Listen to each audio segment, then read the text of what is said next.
Hey everybody, what is going on? I hope you guys are all doing well, and welcome to another tutorial video. In this video, I'm going to be showing you guys how you can delete your Trello account, so let's get right into it. Now, once you're logged into Trello and you're on a board, what you're going to want to do is go to the top right and click on your avatar and get this menu dropped down. Once you're here, you need to click on Manage Account. This will bring you over to the Atlassian site or the Atlassian Manage Profile site, and once you're here, as you can see, this is your profile and visibility settings. You want to go over into account preferences. Once you're here, as you can see at the bottom, you have this segment which is called delete your account.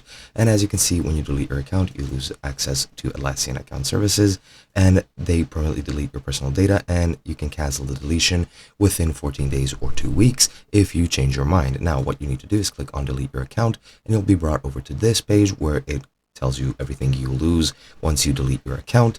And as you can see, your email, they'll email you a list of apps that have stored your personal data, and the content you've created will remain in Atlassian account services, and they'll delete your personal data, and you'll immediately lose access to all services. You can click delete account to confirm, or you can cancel at this time if you want, and that is pretty much all you need to do. Hope you guys enjoyed, and I'll be seeing you guys in another video.